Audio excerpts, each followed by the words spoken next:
welcome to this episode of Battling with Business with me, Gareth Tennant. And me, Chris Kitchener. In this podcast, we're hoping to explore the ideas and concepts around teams and teamwork, leaders and leadership, and all things in between. It's a discussion between a former Royal Marines officer and product manager from the world of business, comparing and contrasting our experiences as we attempt to work out what makes teams, leaders, and businesses tick. And this week's podcast is sponsored by a glass of water, because it's dry January, and I'm sure everyone, when we're recording this, I'm sure everyone who is involved in dry January will also be sticking to something non-alcoholic. So there we go, glass of water. And today is a little bit different. The sound may be slightly different, and that is because this is our first experiment of doing one of these podcasts. Rather than normally we're sitting in Gareth's office doing this, and we're doing this a little bit different today, where I'm at home and Gareth, you are somewhere else. Gareth, where are you today? I am dialing in from New Brunswick, Canada, where the weather is a balmy -3 degrees, and in the last 24 hours, we've had 50 centimetres of snow. So I barely made it back from dinner, having to traipse through a snowstorm. Well, there you go. That shows how dedicated we are to this podcast. Not so much the snow, but I drag you out of dinner early. At the end of the last episode, we had one of our rambles and we talked about standard operating procedures, SOPs and drills. And I think one of the points we made at the end was this, I think it was a question I asked about, how do you balance uniformity and adaptability, and sort of how do you make that trade-off? And I believe there was a statement that you had, a story that you were interested in sort of talking about. So how about we kick off today picking up on that? And I haven't heard the story, so I'm interested to hear what your story of trade-off of university versus adaptability is. So yeah, I think we were, as you say, discussing that kind of almost paradox of we're espousing adaptability and the ability to allow small teams to get on with things the way they see fit, mission command that we've talked about on several of these podcasts. And then we were talking about, at the end of last week, about this idea of uniformity and standard operating procedures. And you were saying, well, the military, they've got a book for everything. They've got SOPs, standard operating procedures. They've got Queen's regulations. And, whether you're, at a base in Cyprus or a base in London, the way that you do things is always the same. And it creates this sort of conflict in what I suppose we're espousing. But then it occurred to me while we were talking, but we ran out of time, that I have a quite good example of a small team operating relatively independently, where the situation did change quite quickly.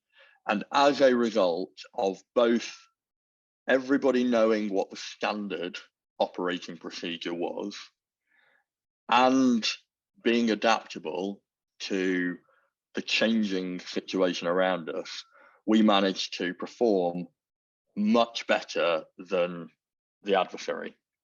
I thought I would start with that, and then we'll see where that generates discussion and where we go from there. So it was back in 2009, and I was the officer commanding a Royal Marines boarding party on board a naval frigate, and we were out in the Indian Ocean doing counter-piracy at the height of the piracy crisis with the Somali pirates, hijacking commercial vessels and ransoming the crew and the vessel back to the owners for vast sums of money.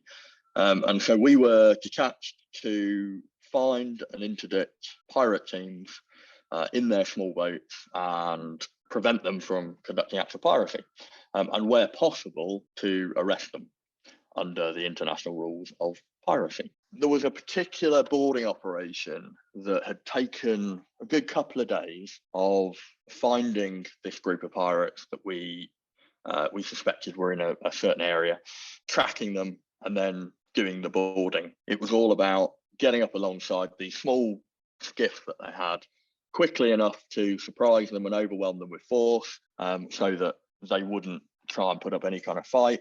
And then we would disarm them and investigate from there. And that's exactly what we did. And there were 13, I think, from memory, pirates, all Somalis, in two boats that were rafted together, both small skiff, so small sort of, I would say 7 to 10 foot long fiberglass boats. So not a lot of space for 13 people, and certainly not a lot of space for 13 people, plus several members of the Royal Marine boarding team. So quite a cramped environment. And we boarded, secured the vessel, disarmed them, and were then waiting to get direction from higher command on what we were then going to do.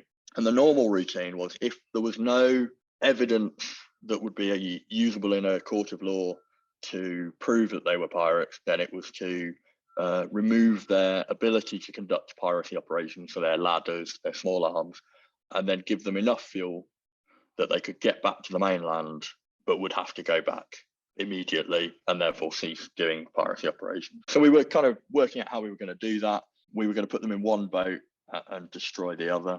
And that took quite a lot of time for the Royal Navy decision-making process. And the pirates got increasingly agitated. And eventually, under the misapprehension, and I have to be very clear, this is a misapprehension, that they thought we were going to destroy all of their fuel and abandon them at sea, which would effectively be a death sentence, they panicked. And the situation went from very, very calm, where we had control, they were being very submissive, and everything felt very safe, to chaos, where 13 very scared, very emotional pirates responded to whatever the trigger was. One of them, getting to the point of stress where they panicked. They all panicked. 3 of them jumped in the water and immediately started drowning. They couldn't swim. And the other 10 were then trying to overwhelm us. And at this point, we were in hand-to-hand combat. I was at the front trying to talk to one of the Somalis with my interpreter, and found myself very, very quickly in effectively grappling with one of these guys. We were armed, they weren't. And it occurred to me very quickly that what started as panic for them could very quickly turn into them grabbing one of the weapons and then end up in some sort of Mexican standoff, or even worse, panicking and engaging, and then we end up in a melee firefight, but where we're all literally in the same boat on top of each other. I had 2 sea boats with machine guns stood off, but what they could do was effectively nothing at that point because we were all together. And I had a helicopter with a sniper above us. And again, the support he could offer was particularly limited at that time because it probably from his position didn't seem appropriate to engage and open fire. And I agree, I don't think that would have been the right call. And so not much he could do at that stage either. So the options we had were particularly limited. But what we could do was the Marines that weren't currently hand-to-hand grappling, that were stood back, could fire warning shots. And that's what they did. So without me having to give any commands, they fired warning shots. And the immediate reaction of the pirates was stop. And that was enough time for us to then regain control of the situation. And so we went from a position of very, very calm to very chaotic, very noisy, very confusing within a few seconds, to after about 30 or 40 seconds, back to complete calm with the Royal Marines having regained control of the situation. Once the warning shot had been fired, that gave us about 4 or 5 seconds where they were in stunned silence, where using force, physical force, we restrained the people that we were already engaged with and forced them to sit down, and then started giving commands to them. At which point, one of the sea boats then came in and pulled the first of the 3 that had jumped in the water into the sea boat, and started recovering the other 2 as well. And the interesting dynamic was I wasn't really in a position to give clear commands. It all happened very, very quickly. But But because we had trained together as a team, as a tactical team, for the previous 6 or 7 months, every day, working through how we do our drills, our standard operating procedures, the muscle memory for things like how we use our small arms, how we use our weapons, the muscle memory of how we do close quarters battle and cover each other. And then also going through lots of war games, tabletop exercises, talking about what might happen and how we would respond. We collectively as a team intuitively knew how everybody else was going to react or how we would want them to react. And so without me having to give any direct orders at that time, the initiative was taken by my troop sergeant to fire warning shots. And then everybody knew within my team how to respond to the opportunity we were presented with when they stopped. And we also knew where everybody was and how we would best be able to regain control in relation to everybody else on that boat. The sea boats and the helicopter were repositioning themselves the whole time to gain the best vantage point where they could provide cover, or in the case of the one sea boat, rescue the casualties without ever losing complete overmatch of firepower.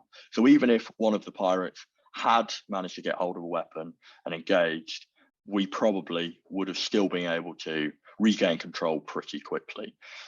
That whole situation for me was the combination of everybody knowing how everybody else was going to respond based on the fact that we all have a set template, muscle memory of how we use our equipment, how we cover each other off tactically, but then using the freedom of initiative to adapt those SOPs based on the conditions at the time. And so through a combination of muscle memory, the fact that we'd rehearsed and practiced and discussed, my team were able to go through this calm to chaos to calm whilst maintaining the initiative, whereas the pirates, I suspect, were driven by panic, fear and stress, and therefore basically were reacting purely off the conditions and had no collective cohesion as a team. So that to me, I think it's a very tactical example, but I think it shows the value of having standard operating procedures, but also having the ability to take the initiative at every level, right down to junior Marine when the conditions require it.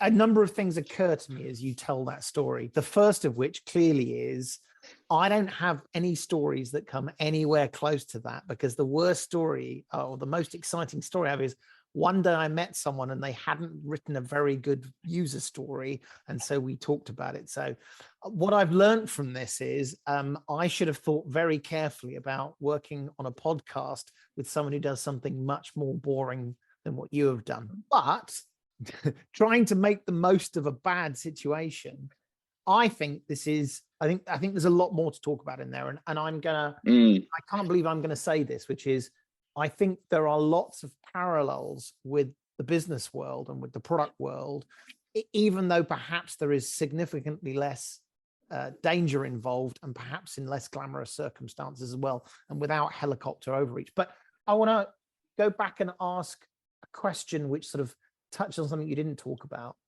What did you do afterwards? And I mean, I'm assuming that you take care of the situation.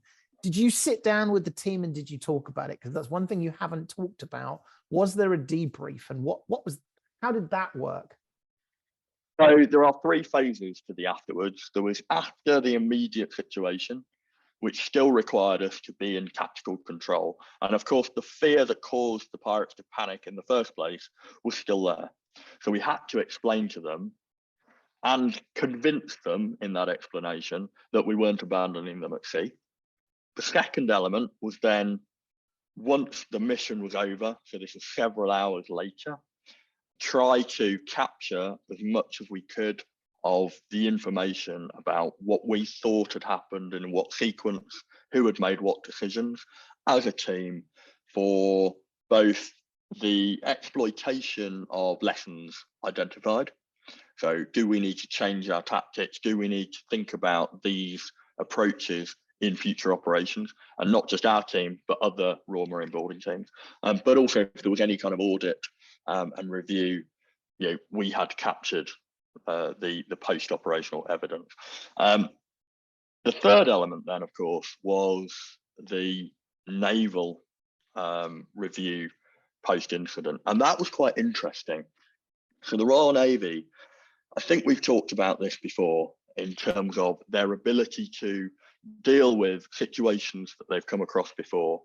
And if you've ever been on a warship watching a flood drill or a fire drill, it's like watching a ballet. It's mind-blowing and it's mesmerizing, because hundreds of people across a ship where alarms are going off, and they're tight corridors and they're full of bits and pieces of equipment, and there's not a lot of space, and they all scurry around like a colony of ants, not getting in each other's way, and solve the problem. And it's beautiful. But that's because the Navy deal with the idea of a flood or a fire on a ship and know that they need to be able to deal with it very, very quickly. Something like counter-piracy is slightly outside of the conventional surface Navy's sort of experience set. And so the idea of small arms tactics and small team tactics is something that they're not quite as comfortable with as we were in the Royal Marines.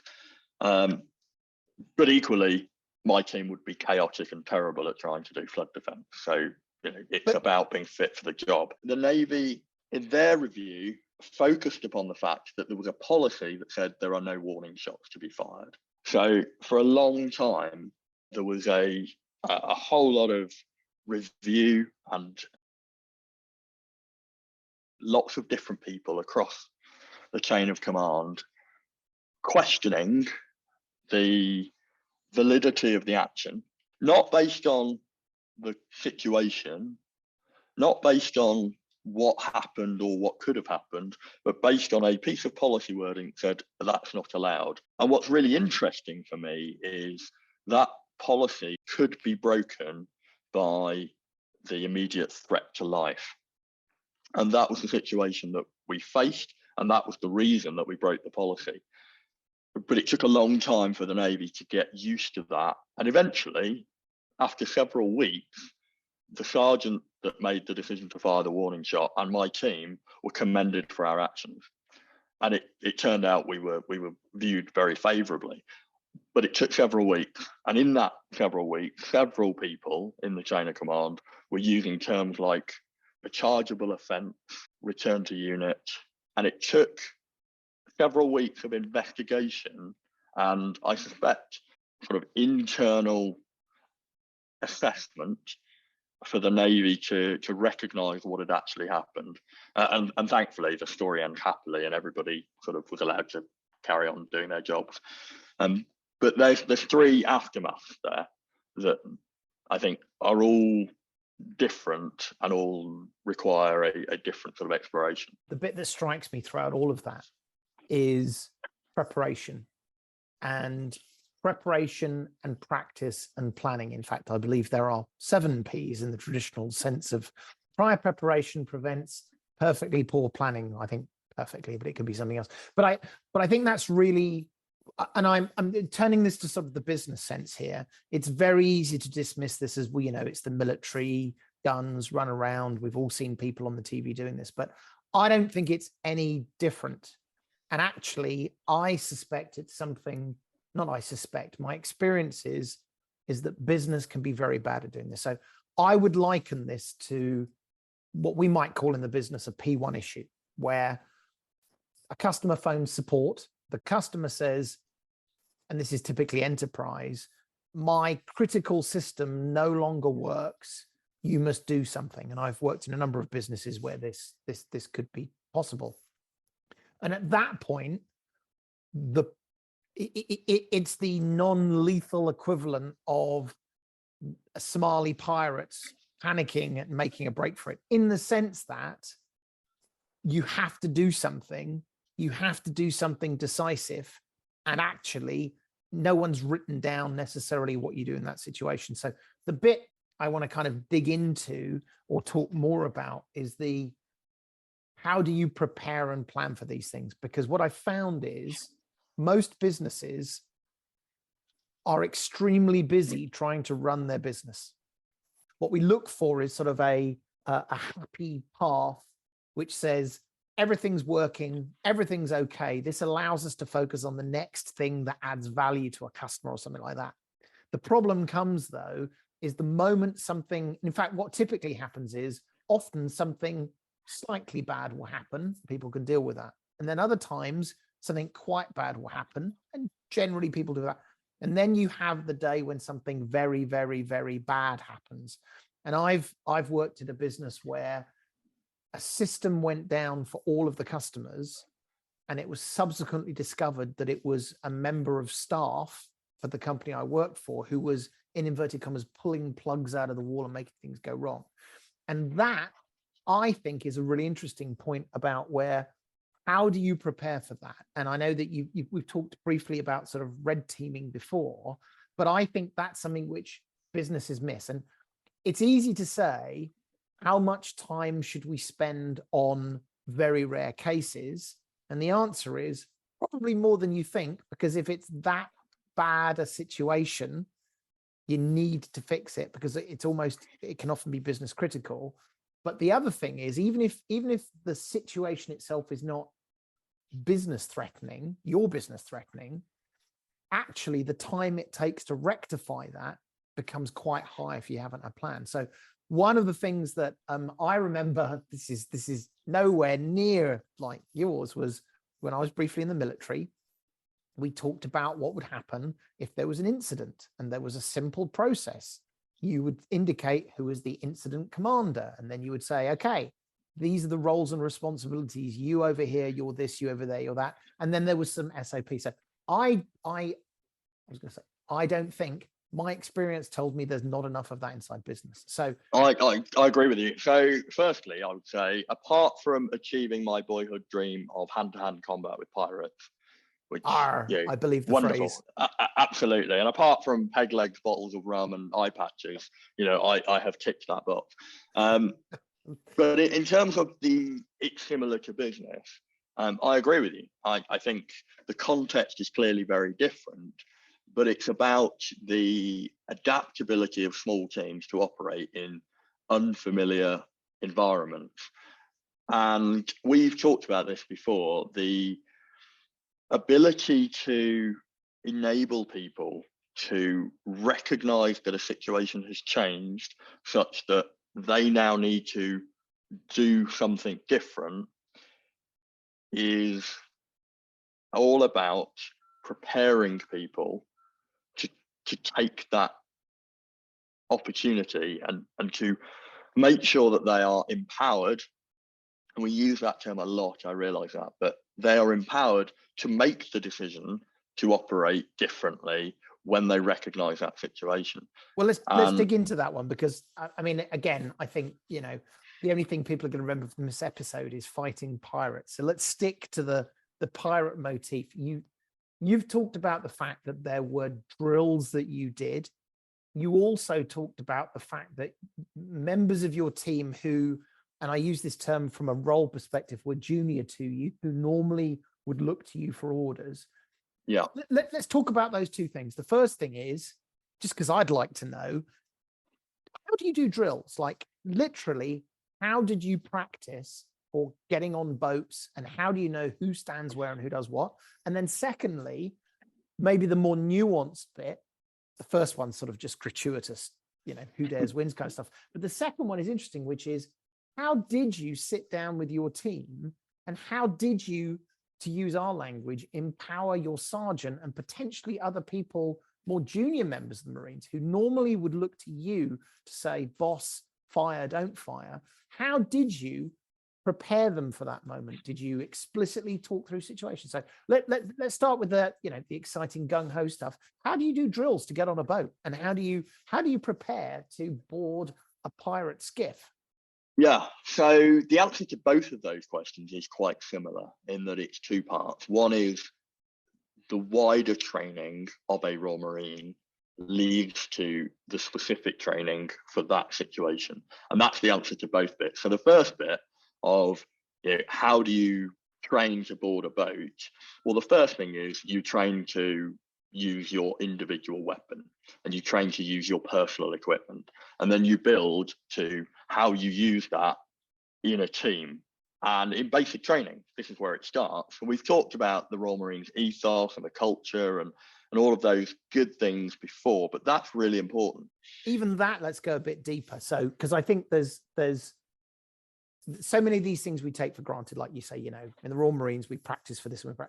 I want to kind of, well, I like this. This is sort of an interview this week. I want to poke on this, which is, that sounds like repetition.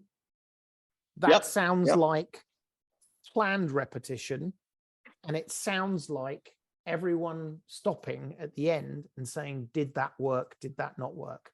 I'm probably oversimplifying and maybe even leading the witness, but go one step further. How do you practice assaulting a place? How do you get good at that with a group of people who either have never done it before or have never done it before in that way? So the things that aren't going to change is repetition. So the way my rifle works isn't going to change, no matter how complex the building is that I need to assault, or how complex the ship that I need to board is going to be. So the things that aren't going to change, I need to make sure I'm not having to think about. So that becomes something that has to go into the bracket of muscle memory. So things like how you use a weapon safely is something that is trained through repetition over and over again, so that every Marine in a section knows how to use their weapon, and the section commander doesn't have to worry about individual weapon safety. Of course, if they see things that are outside of that norm, they will rectify it. But as a default, everybody is safe to operate with their equipment. Then you start to focus on the things that are going to change. And the way to do that is to start with the basics. So if you do the basic well, then you as a team will be able to operate in more complicated situations, and you build slowly. So there's kind of, I suppose, a romantic notion that high performing elite forces, spend every day thinking about how they're going to climb the legs of oil platforms or high altitude, low opening insertion from parachutes. But way before any of the special weapons and tactics, it starts with can you operate as a team in a slightly changing environment, adaptively and competently, the basics. And you do that over and over again. And you would naturally, by doing things in the outside world, there are always going to be slight changes. So the ground is always going to be slightly different.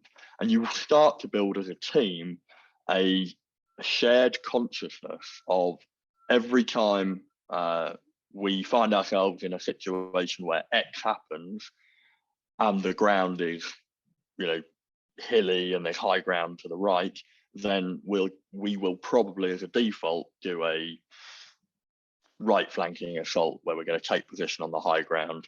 We're going to move an assaulting force forward. The people on the high ground will provide suppressive fire, and we will assault through. And that is a combination of the doctrine, a drill that we've practiced, and an appreciation of how that fits into the current context. The second point is then when you start looking at really specialist tactical environments, so a boarding team, there are additional skills that you need that you perhaps didn't need before. So you will practice those skills. And as a small team, you can test each other. So another example I have was just before going to Afghanistan on my first tour. As part of basic training, certainly at the time when I went through, counter-IED operations we talked about them, we did some stuff, but it wasn't the focus. Whereas pre-deployment for Afghanistan, absolutely the focus. And so we would test each other. And my sergeant would take us up to a local beach that wasn't far from where we were based. And we would bury metal objects in the ground and test each other. And it was a challenge and it was a competition. And we do things like, could you take apart and rebuild the mine detection equipment blindfolded. Because if you can do it blindfolded, you can do it in the dark. If you can do it blindfolded when a troop of Marines that are your peers that respect you are watching, then you can do it in the dark under pressure. Then, when something breaks on patrol, you can fix it. So you're so comfortable with the equipment and the capabilities you've got that you can start to play as a team in operating in different environments. Then it comes on to how do you practice for different eventualities within that given tactical context? And that's probably a good time to pause for a quick break. And let's keep that concept going of planning for things that are slightly different. So let's take a quick break and we'll be back with you in a second.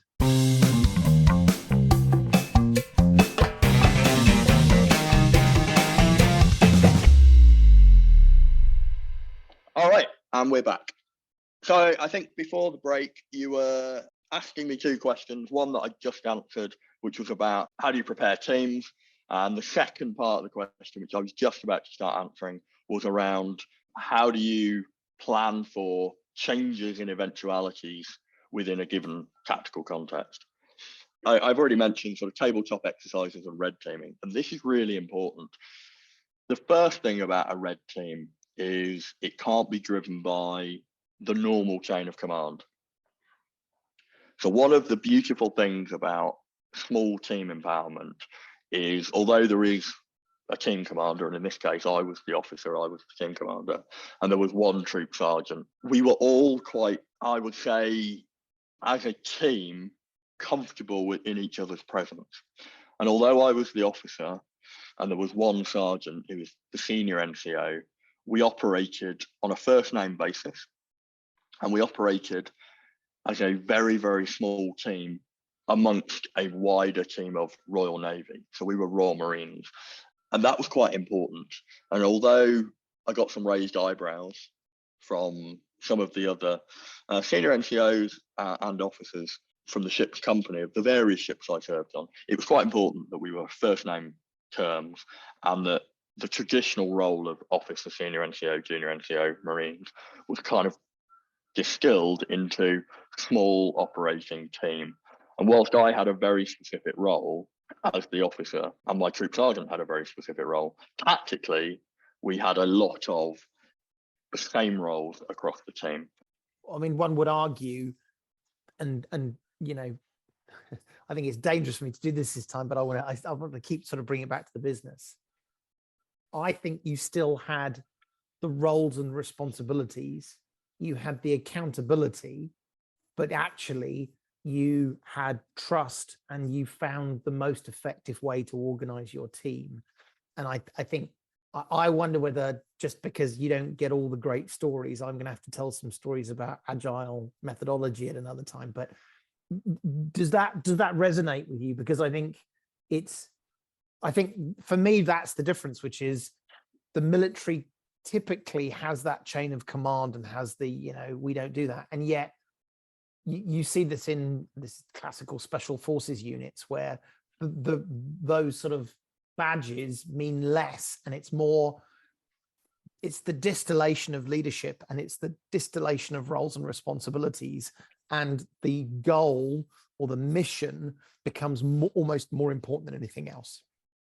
Yeah. So firstly, I would say I'm not and never have been sort of what we would consider special forces. And so it's difficult for me to talk from that perspective, but certainly from my teams and the specialist operations we were doing, the chain of command, whilst still important, the tactical focus, it was less important, because the way we were operating, the decisions having to be made were being made by whoever was in the best position to do it at the time. And so when boarding a ship, we carry out a version of close quarters battle. So the way that you would clear through a building is very similar to how you would clear through a ship. There are some nuances and there are some differences, but those are broadly the tactics you use. And what happens as you're going through building or a ship or a structure, is people get used up. They take cover positions, covering the maneuver of other people in the team, and very, very quickly you use up people. So you can't always go through in the same order.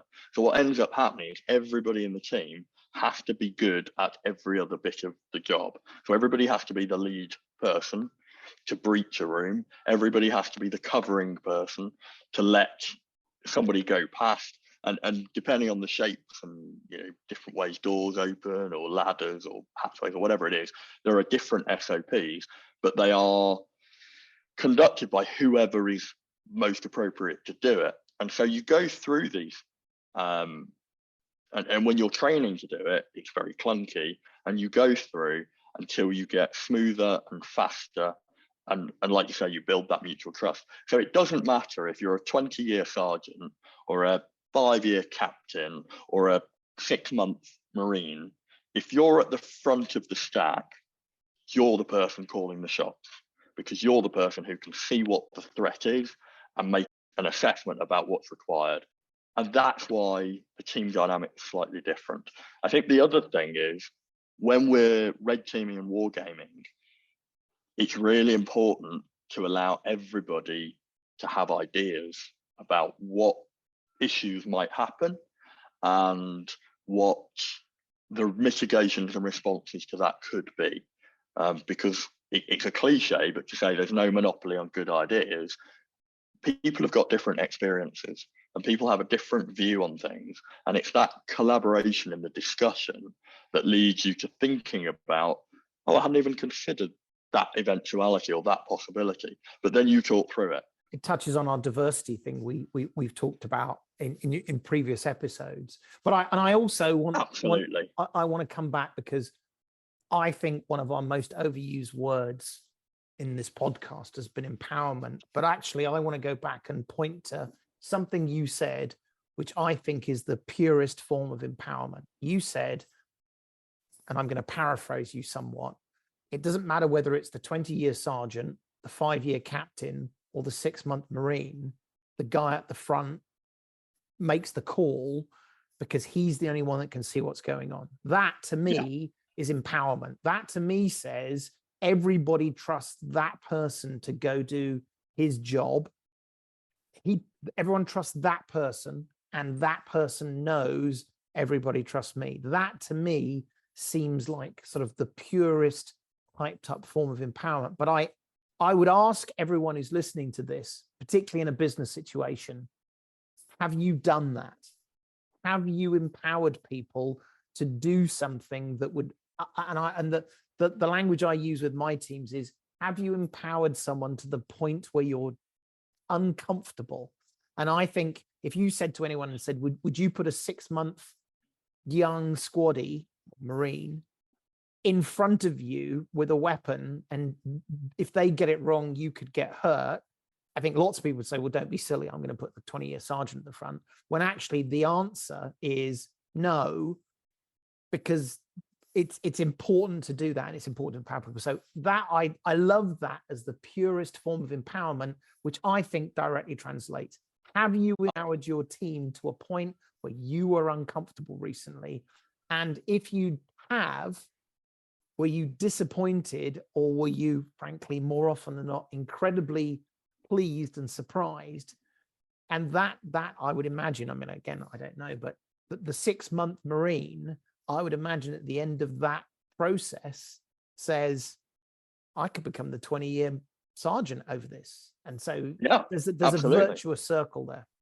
Yeah, I completely agree. And actually this is anecdotal, I don't have any statistics to hand, but amongst teams that operate like that, certainly in the military, there are a greater number that go on to commission and become officers.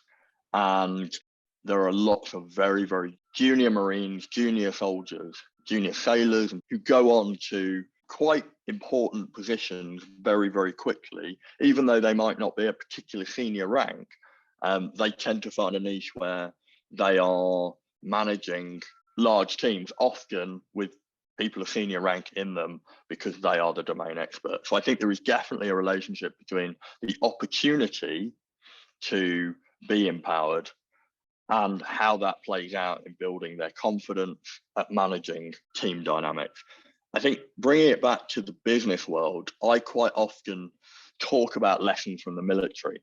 One of the things I'm very conscious of is this idea of romanticizing, what the military does and focusing on the glamorous aspects, when actually it's quite often the unglamorous bits, it's the mundane bits that are the true lesson.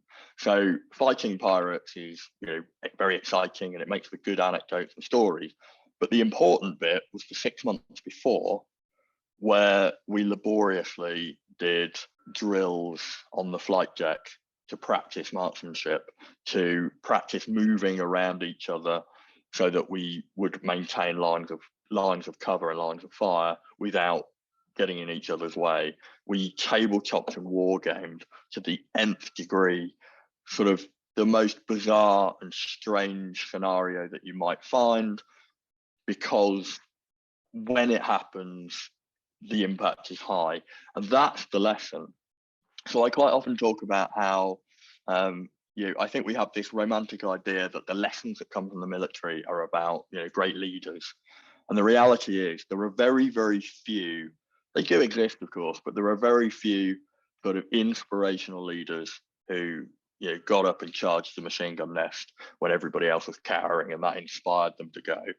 Actually, what happens is you have teams that operate together very, very well. And the good leadership comes from the hard work, building that mutual trust, empowering people to make decisions, empowering people to be in uncomfortable situations where they are having to recognize the change and make the decisions, not the romantic ideal of the senior officer outwitting the enemy or through sheer brilliance and bravado. So, and we've talked about this before, Chris, all the CEOs that read the books, that's great, brilliant. And I encourage that to continue. But you've also got to make sure that your junior managers, that your shop floor assistants, that everybody in the organization is developing, not just the C-suite. Well, I was going to ask more questions, but you know what? I think you eloquently summed up the value of this. And so I wonder whether now is a good time for us to pause. As I say, I'm going to have to go away and come up with some very, very exciting and dangerous stories about Agile and Scrum. But I wonder whether sort of the follow-up to this is the flip side. And I, as a last thing to sort of plant a seed for everyone, is I wonder whether there's a statement there that says, for the military, the purpose is so clear that 6 months of training is acceptable, or not just acceptable, necessary.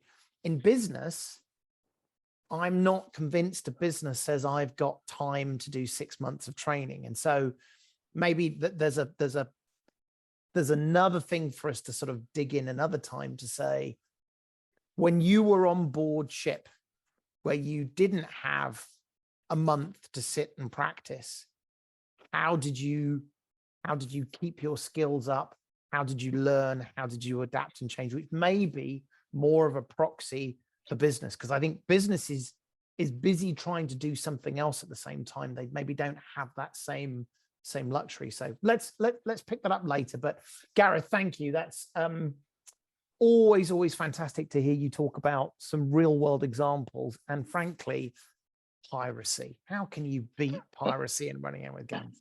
Yeah, thanks, Chris, and thanks for the opportunity. I would also say I find these things less exciting because it's what I do, and I find the conversations about the way it applies to business just as exciting, which people probably find hard to believe. But there is definitely something around the unusual is what's interesting. So let's keep the stories on both sides going. Well, I'm not going to let you go, because I go to parties, and when people ask me what I do, and I say I'm a product manager and I work with stories and agile and engineering and stuff like that, I too have to say to them, I know it sounds exciting, but It's just the job I do. Someone has to do it. So you're not the only one. All right. Well, look, that's about all for this episode, brought to you from the wilds of Canada with, I think everyone could hear a snowplow beeping backwards and forwards in the background. I think that's what it is. Yeah. And from deepest, darkest Oxfordshire as well. Thank you very much for joining us. If you liked what you heard, please tell your friends. We'd also love to have you join the conversation with your stories, ideas, suggestions for topics, questions, or requests for more stories, whether they be military or business. You can follow us, suggest future topics, or ask us questions at Battling with Biz, and that's Biz with a Z on Twitter, presuming it still exists today. But for now, though, goodbye from me in Oxfordshire. And it's goodbye from me in snowy New Brunswick.